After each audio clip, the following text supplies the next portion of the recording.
نحمده ونصلي على رسوله الكريم. أعوذ بالله من الشيطان الرجيم. بسم الله الرحمن الرحيم.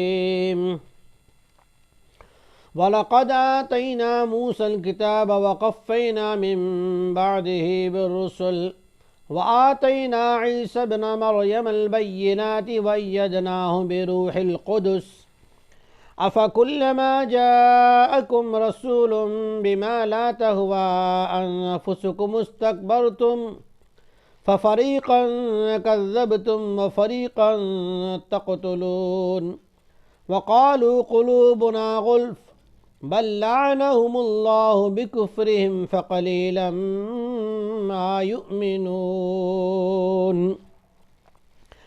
اور جب ہم نے موسیٰ علیہ السلام کو کتاب دی اور بنی اسرائیل میں ایک کے بعد دوسرا یک کے بعد دیگرے باری باری سے رسول بھیجتے رہے، اور ہم نے عیسیٰ بن مریم علیہ السلام کو رسول بنا کر اسی بنی اسرائیل میں بھیجا، اور عیسیٰ علیہ السلام کی تائید جبرائیل امین یعنی روح القدس سے کی.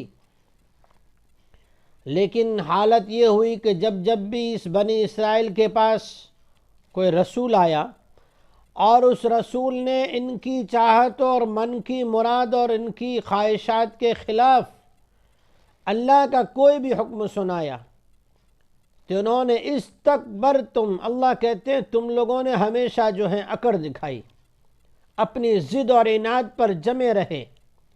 تم نے کبھی اللہ کے احکامات کو خوشی سے قبول نہیں کیا. کبھی کوئے طور کو اوپر لا کے کھڑا کیا گیا، کبھی انہیں سر جھکا کے بستی میں داخل ہونے کو کہا گیا، الگ الگ طرق سے جو ہیں انہیں احکامات منانے کے لیے، احکامات کو عمل میں لانے کے لیے مجبور کیا گیا، کبھی ترغیب سے شوق دلا کر، کبھی ترہیب سے ڈرا دھمکا کر. لیکن یہ ان کی ایسی ہی عادتیں ہیں. پھر اللہ جل شانہ فرماتے ہیں جب تم ضد پر آتے تھے کیا کرتے تھے؟ فَفَرِيقًا كَذَّبْتُمْ وَفَرِيقًا تَقْتُلُونَ. ہم نے جتنے بھی رسول بھیجے یا تو ان کی بات کو تم لوگوں نے جھٹلا دیا، یا تو پھر ان میں سے بہت سارے نبیوں کو اے یہودیو تم لوگوں نے قتل کر دیا، تمہیں بس اپنی منمانی ہی چلانا ہے. جب ایسی عادت ہے تمہاری، وَقَالُوا قُلُوبُنَا غُلْفٌ، وہ کہتے تھے ہمارے دلوں پہ تمہاری بات اثر ہی نہیں کرتی. دلوں کے اندر خود سے ہی نفسانی خواہشوں کی وجہ سے کچھ بت پال رکھے تھے اپنی ذات کے، لیکن حقیقت یہ نہیں تھی. نبی کی نافرمانی، نبی کی مذاق، دین کی بات کرنے والے کی مذاق کیا اثر لاتی ہیں، اللہ کا غیظ و غضب اس پر کس طرح ظاہر ہوتا ہے. اللہ فرما رہے ہیں بل لعنهم اللہ بکفرہم فقلیلا ما یؤمنون.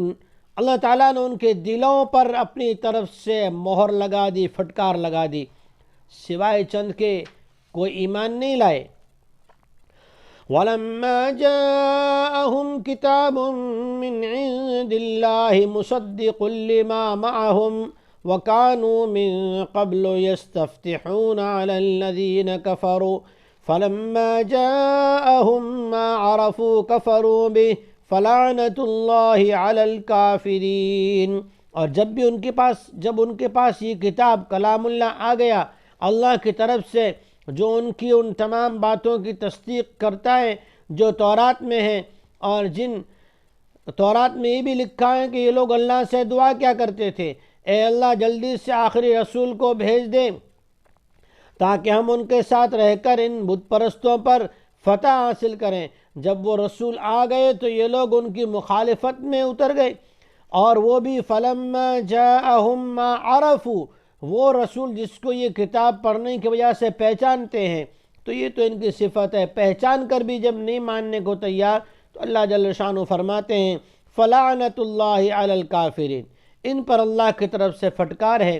ان 3 آیات میں جو اہم 3 سبق ہیں وہ یہ ہیں کہ جس بات کو، جس حق بات کو آدمی جاننے کی کوشش کرے، سوال کرے، پوچھے یا دعا کرے، جب وہ بات اس کے سامنے آ جائے تو اس کی اطاعت کرنا یہ اللہ کی رضامندی والا عمل ہے، نہ اطاعت کرنا یہ بنی اسرائیلی عمل ہے۔ اور جب اللہ جل شانہ کا نبی کوئی بات بتائے اس کو دل کے اندر اتارنا اور دل سے یقین کرنا، یہ مومن کی صفت ہے۔ اور تیسری چیز جو اللہ جل شانہ نے فرمائی، جب ہم کسی حق بات کو پہچان لیں اس کی مخالفت نہ کریں، اس حق بات کو قبول کر لیں۔ اللہ جل شانہ ان تمام ایسے صفات سے جس سے اللہ ناراض ہوتے ہیں پوری امت مسلمہ کی حفاظت فرمائے، اور اللہ جل شانہ اچھے صفات، اطاعت و فرما برداری، دل کے ساتھ احکام شریعہ کو ماننے کا جذبہ نصیب فرمائے۔